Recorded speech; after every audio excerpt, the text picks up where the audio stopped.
নমস্কার বন্ধুরা, Trihan lifestyle and mom চ্যানেলে আপনাদের সকলকে স্বাগত জানাই। আজকে আমি আমার বাড়ির চারপাশের সৌন্দর্যটা আপনাদের সঙ্গে শেয়ার করলাম। আর সন্ধ্যাবেলায় না লাইটগুলো জ্বলছিল, দারুণ সুন্দর লাগছিল, তাই ভাবলাম যে আপনাদের একটু এটা শেয়ার করি। আর আমাদের বাড়ির পাশে যেহেতু এয়ারপোর্ট, তাই কিন্তু আমাদের বাড়ির ওপর দিয়ে প্লেনগুলো খুব নিচ দিয়ে যায়, এত নিচ দিয়ে যায় যে প্লেনের গায়ের লেখাগুলো স্পষ্ট দেখা যায়। শুধু তাই নয়, যে প্লেনের যে আলো জ্বলে সেই আলোতে আমাদের ছাদ, এমনকি আমাদের ঘরটাও আলোকিত হয়ে যায়। ওই যে দেখতে পাচ্ছেন প্লেনটা আসছে।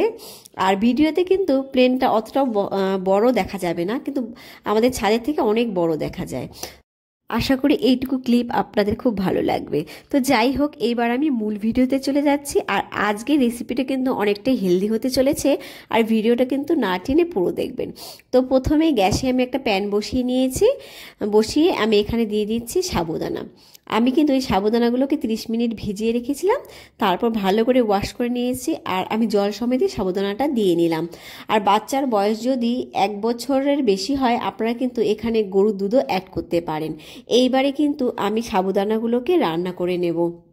সাবুদানা কিন্তু অনেকটাই পুষ্টিকর, আর সাবুদানা কিন্তু বাচ্চাদের ওজন খুব ভালো বৃদ্ধি করতে সাহায্য করে। সাবুদানাতে যেহেতু কার্বোহাইড্রেট বেশি থাকে আর ফ্যাট কম থাকে, এই কারণেই কিন্তু ওজন বাড়াতে ভালো সাহায্য করে। আর সাবুদানা কিন্তু কোষ্ঠকাঠিন্য দূর করাতেও সাহায্য করে। এছাড়া কিন্তু সাবুদানাতে রয়েছে calcium, iron, magnesium, vitamin K, fibre আর জিঙ্ক। সকালবেলায় বাচ্চাকে যদি সাবুদানার রেসিপি খাওয়ানো যায়, তাহলে কিন্তু বাচ্চারা সারাদিন প্রাণবন্ত থাকবে। আর আপনাদের সোনামণিরাও কিন্তু খেলাধুলার জন্য পর্যাপ্ত শক্তি পেয়ে যাবে।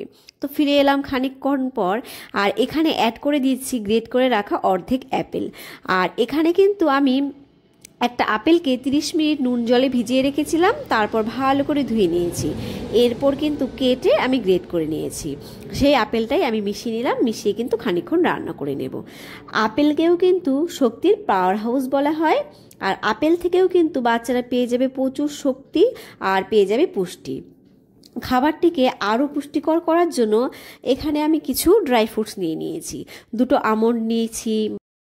এছাড়া নিয়ে নিয়েছি 4টে সূর্যমুখী ফুলের বীজ, 4টে কুমড়ো বীজ, অল্প কিশমিশ, 2টো খেজুর। আর এগুলো কিন্তু আমি 1 ঘন্টা জলে ভিজিয়ে রেখেছিলাম। এবারে কিন্তু আমি এগুলোকে একটা ব্লেন্ডার জারে দিয়ে ভালো করে ব্লেন্ড করে একটা পিউরি তৈরি করে নেব। বাচ্চাদের বয়স যদি 1 বছরের কম হয়, তাহলে কিন্তু আপনারা আমন্ড আর খেজুরের খোসাগুলো ছাড়িয়ে নেবেন, না হলে কিন্তু বাচ্চাদের পেটে ব্যথা হবে। ড্রাই ফ্রুটস কিন্তু বাচ্চাদের বিকাশে খুবই একটা গুরুত্বপূর্ণ অঙ্গ। আর বাচ্চাদের চিবিয়ে খেতে পারলে কিন্তু এখানে ব্লেন্ডার করার দরকার নেই, গ্রেটারে ঘষে নিলেই হয়ে যাবে। তো এখানে কিন্তু পিউরিটা রেডি হয়ে গেছে। এইবারে আমি ফিরে আসলাম আমার মূল রান্নায়। আর এইখানটায় দেখুন আমার আপেলটা আর সাবুগুলো কিন্তু সেদ্ধ হয়ে গেছে। এইবারে আমি সেই পিউরিটা দিয়ে নিচ্ছি। দিয়ে কিন্তু ভালো করে নাড়িয়ে নিয়ে আমি আরও 5 মিনিটের মতো ফুটিয়ে নেব, যাতে বাদামগুলো ভালো মতো সেদ্ধ হয়ে যায়। সূর্যমুখী ফুলের বীজেও কিন্তু রয়েছে কার্বোহাইড্রেট, ফ্যাট, প্রোটিন, রয়েছে বিভিন্ন খনিজ, ভিটামিন। এছাড়া রয়েছে ওমেগা 3 ফ্যাটি অ্যাসিড। আর এটা কিন্তু বাচ্চাদের মস্তিষ্কের বৃদ্ধি ও বিকাশে সাহায্য করে। শিশুর হাড় মজবুত করতেও কিন্তু সাহায্য করে। এছাড়া কিন্তু হৃদরোগ থেকেও বাচ্চাকে রক্ষা করবে। সূর্যমুখীর বীজ কিন্তু শিরার রক্ত জমাট কমাতে ও প্রতিরোধ করতেও সাহায্য করে। তবে বাচ্চাদের যদি অ্যালার্জিজনিত সমস্যা থাকে, সেক্ষেত্রে কিন্তু বাচ্চাকে সূর্যমুখী ফুলের বীজ একদমই খাওয়ানো যাবে না। এর বদলে কিন্তু অন্য কোনো বাদাম আপনারা ব্যবহার করতে পারেন। আর এখানে কিন্তু আমার খাবারটা রেডি হয়ে গেছে। আমি কিন্তু খাবারটাকে নামিয়ে নেব। আর আমি এখানে কুমড়োর বীজ ব্যবহার করেছি। কুমড়োর বীজেও কিন্তু রয়েছে 180 ক্যালোরি পর্যন্ত শক্তি। এছাড়া রয়েছে প্রোটিন, ফ্যাট, কার্বোহাইড্রেট, রয়েছে ফাইবার। এর ফলে কিন্তু খাবারটাও অনেক বেশি ক্যালোরি বহুল হয়ে গেছে। আর বাচ্চারা কিন্তু এই খাবারটা খেলে অনেকক্ষণ পর্যন্ত পেট ভরা থাকবে, আর বাচ্চারা কিন্তু অনেকটাই শক্তি পাবে খেলার জন্য। বাচ্চারা কোষ্ঠকাঠিন্য অথবা গ্যাসের সমস্যায় ভুগে থাকলে বাচ্চাদের কিন্তু একদমই বাদাম খাওয়াবেন না, সেক্ষেত্রে কিন্তু সমস্যা আরও বেড়ে যেতে পারে। আর বাচ্চারা যেহেতু সারা রাত খালি পেটে থাকে, তাই কিন্তু বাচ্চাদের সকালের খাবারটা হতে হবে ক্যালোরি বহুল আর পুষ্টিকর। আর আমার চ্যানেলে যদি নতুন হয়ে থাকেন, প্লিজ কিন্তু আমার চ্যানেলটাকে সাবস্ক্রাইব করে দেবেন। আর অবশ্যই কিন্তু ভিডিওতে লাইক করতে ভুলবেন না।